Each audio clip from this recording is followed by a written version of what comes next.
So I decided to make this video because people seem to enjoy my last video, Do the Ruins in Lotro Feel Real? Also, if you haven't watched that video yet, I highly suggest you watch that video first, before this one. Ostergon was constructed by the ancient kingdom of Arnor to stand guard over the main crossing into the Troll Shores, and thus deny it to the invaders from the east. However, the great threat proved to be from the north, and this fortress fell into misuse, an eventual ruin as the wars raged elsewhere. Anyway, I've been thinking about rivers lately, or rather the layout of the rivers in the game The Lord of the Rings Online, and if they feel real. So rivers, the game has a lot of them. My task today is to track the rivers to their sources, or as far as I can find the sources of the rivers, but also track along other water sources that feed into the rivers. I will also try to be accurate to using the proper terminology, but if I sound like I'm talking absolute nonsense, I do apologise. The first river I'm going to be looking at is the Brandywine River. This large river was once used as a way to travel to and from the capital city of Illuminats, but also as a way to connect trade to the other areas of Arnor, Lindon and Gondor. We shall first start where the river ends in the game and make our way up to the sources that feed the river. In the Tolkien The Illustrated Encyclopedia by David Day, it is described like so. In the third age of the sun, the Brandywine was one of the three great rivers of Eriador. It flowed from the hills and the lake of Evendim, that was once the heart of the lost kingdom of Arnor, southwestward past the Shire and the Old Forest, through to the sea at the southern end of the Blue Mountains. It appears to have had only two crossings along its length, the Sarn Ford to the south of the Shire and the Bridge of Stonebows to the east of the Shire, just north of the Old Forest and on the Great East Road. In Elvish, the river is called Baranduin, which means golden brown river, in reference to its colour. The name Brandywine is a translation of the original Hobbitish name Brandanin, meaning border water, as it marked the eastern border of the Shire. In time, this name was corrupted to Braldahim, meaning heady ale, and thus the translated form Brandywine. So at the edge of the river, as we can get, we can see the river move to the right, where a large pool has formed on the banks, which naturally would loop the water around and then feed back into the main channel of the river. But from the view, the river widens and then moves its channels to the left, though we can just see a small island in the channel of the river, which is commonly known as an ait or ayat. Now let's make our way up the river. We can clearly see the floodplain as we track across the land beside the river with the marshy plains of the land. We then make it to Sarn Ford, appropriately named for it is a ford, used to connect Cardolan to the Shire. It was here where the Rangers would fight the Nazgul to deny their crossing, which would end up failing. The ford itself has some strange details to it. For one, the crossing has weird misshapen walls to it, which makes no sense to me because the walls look like they were connected, but the river toppled them. But that doesn't make sense since the river has been running since the dawn of time. But the likely reality is it's to mark out the road, but I think the design looks weird. The lamps make sense to me, as anyone crossing the ford would need a clear knowledge where to cross. I feel the walls do give a clear indicator for the crossing, but a part of me feels that it was a lot of effort to mark out an already clear crossing. But moving on. Around the ford we can see boulder clusters placed about the ford. Naturally, these boulders are created by large glaciers, and when the ice melted during the Ice Age, it would have been planted there. Now, this being the world of Tolkien, It is possible the Great Winter might have caused this natural event. In nature, fords do have boulder clusters to help change the course of a river, so this is a pretty cool detail and does feel real. However, before we move on, we do have an example of the developers going a bit too far in the design of the ford's crossing, with the faded stone pathing that also leads into the pools of the ford, which makes no sense, but it could go back to the boulder clusters and the long winter that hit Middle-earth 2758 of the Third Age, that lasted almost 5 months, so it could be a possibility this is how the ford is shaped the way it is. Following along the river, we find our first tributary river of the video. Also, I just want to apologise how many times I may say tributary in this video. Now, a tributary is a river or a stream that feeds into the main river. So leading into the Old Forest, there is a fast-moving large stream. Many reeds grow out of the stream, and a heavy mist lies about, probably created by the humidity of the trees and the stream. Suddenly, the fog lifts, and we can see a small canyon with cliffs surrounding both sides of the tributary. And the deeper we go into the Old Forest, the canyon gets higher, towering over the stream. We finally reach the ending of the tributary where a waterfall can be seen, or at least barely can be seen with all the fog. Sadly, we can track the waterfall no further, as the water leads underground, which is natural. These are called subterranean rivers, which flow underground in their own naturally formed channels. Now moving across the Brandywine again, swimming across the river, I can see a valley on the left, and the Old Forest looming on the banks of the river on the right. On the left bank of the Brandywine are the signs of wetlands, many different small river channels surrounded by high reeds, though we cannot move past these reeds, as a classic video game blockade keeps us from moving any further. We do see the wetlands is connected to another tributary that flows away to the west. Moving away from the wetlands, we now have another tributary river which is called the Withywindle, which runs from the heart of the Old Forest. In the Tolkien The Illustrated Encyclopedia by David Day, it is described like so. A small river called the Withywindle flowed through the Old Forest, which lay just east of the Shire, land of the hobbits. Its source was the hills of the Barrowlands, and it meandered through the forest until it reached the Brandywine River.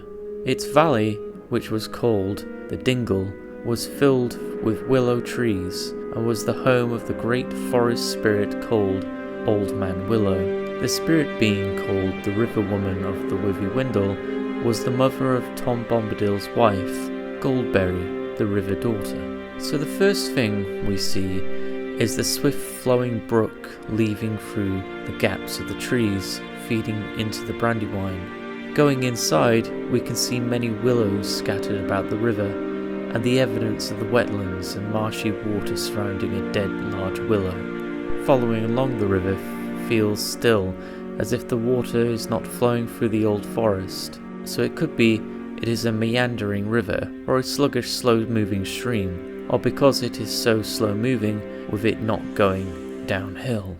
But to the right, it feeds into more wetlands, creating more marshy areas. Finally bending around the Old Man Willow, we find the source of the Withywindle, another waterfall fed by a underground subterranean river, which possibly was fed from under the Barrow-downs. Back on track from the view of the Brandywine Bridge, in the distance a floodplain lies about the river and surrounds the outer farmlands of Bam Furlong. Ahead of the Stock Tower are more floodplains and a fast-flowing shallow stream tributary moving into the Brandywine, with small boulder clusters making the water bounce through the gaps. Bending round, going higher into the hills, a large waterfall is surrounded by high cliffs. Luckily for us, this waterfall is fed by a river, but here's where it gets interesting. The river itself is fed by a dividing river. One is a high waterfall, which we can track no further, and another from a small waterfall that is run out of a deep pond. This divide in the channels is called a confluence. It is possible a spring exists here that would then have an underwater channel. Now leading back to the Brandywine, we are now led to the Shire's main tributary river called the Shire Water. At the mouth of the river, it is controlled by the Bridgefields Wall Bridge that was used by the Honorians long ago before the Northern Kingdom fell to ruin. The river widens, then begins to narrow, with marshy terrain taking over the right side, with boulder clusters scattered about. It could be, depending on the season, the water levels would rise and decrease from the water runoff from the cliffs surrounding the area. Connected to the creatively named town Budgeford is the ford that connects two sides together. What I like is the idea that when it rains, the water would flow down the hill of Budgeford into the river, probably making the water level rise and fall during different times of day. I do notice the ground is wet in spots, so it could be possible the water levels would change, but also why Budgeford is above the water level. Travelling downstream, we can see a naturally created dam trapped between boulders. It could be that these are trees that fell because of age, or there could have been hidden beavers somewhere. Because of this naturally created dam, it slows the movement of the water passing through the Shire Water. Ahead is the Frog Moors, where the area becomes a marshland wetland, as the river divides to different parts of the marshy terrain. One channel flows through the village of Frogmorton, circling around the main tavern, while the main channel diverts left going further into the marsh. Leaving Frogmorton, the channel of the river widens slightly, then becomes narrow because of giant boulder clusters partly blocking off the river. I for one don't think this feels real because of the large body of water would crash through the narrow of the boulders. Leading to the bywater, the river greatly widens, but to our right we can see something we would call a branch, where a river source runs down a hill or a mountain from watershed. Tracking up this branch, it travels fast down the hill with many waterfalls of various sizes, with swift moving brooks. Higher up, a wide canyon surrounds the branching river before opening up further to a small lake and then reaching a ford between the crossings into Yondershire and Evendon. The area becomes a valley with more waterfalls before we can reach as far as we can get to the final waterfall that flows from a small canyon lake, and the source is an underground river fed from the mountain.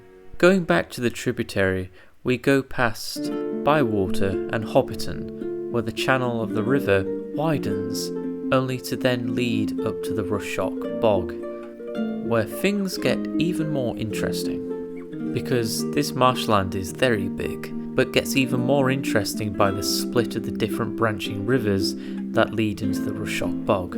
One is a waterfall that flows through Little Delving and then curves around, and then a connecting river confluence splits off with the shallow water and many big boulder clusters that reaches to the end path of the waterfall that we can track no longer.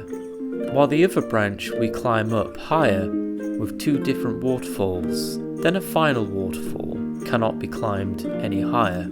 However, the map shows us the channel of this river goes on for a while. Now going from the other stream that leads into the Rushock Bog, from Needle Hole, surrounded by a canyon of cliffs, before leading up to a small waterfall in a large pond, that then divides to one river that flows down the mountains, surrounded by large canyons, while the other is a shallow stream which eventually becomes a canyon. In the Brandywine, past the Brandywine Bridge, a lonely island lies between a braided channel that is fed by a lake. Meanwhile, travelling into Evendon, another tributary river runs into the Brandywine, which runs down a deep canyon, and once you leave the town of Trestlebridge, another waterfall can be seen, which is led from a branching river that flows all the way from the northern mountains.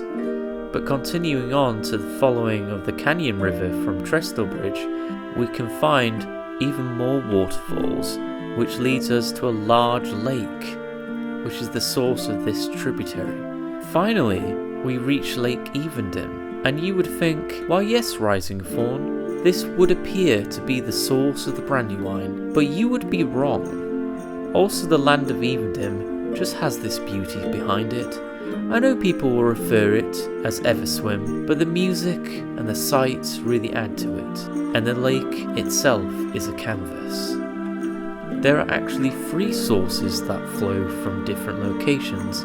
2 are located to the north. Both of them show signs of glacier melting from the lands of Forakel, and I must say, it is beautiful. Though the real source is from the mountains and glaciers of Forakel, it is hard to pinpoint where in Forakel it flows from, but it is clearly evident. And one final source is from a waterfall where the Blue Lady of the Lake lingers. So the final river I will be looking at today is the Anduin River. However, I think instead of starting where the river ends, we will start with the source of the Anduin River. In the Tolkien, the Illustrated Encyclopedia by David Day, it is described like so. In the 3rd and 4th ages of the sun, the Anduin was the largest and longest river on Middle-earth. Its name is Elvish for Great River, and it was often simply called the Great River.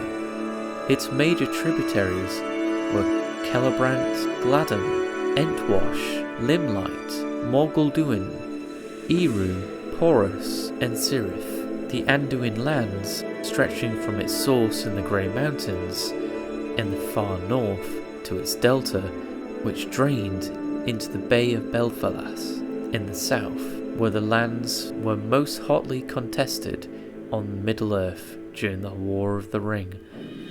And it's great that we start from its source, because we get to be inside the heart of a mountain.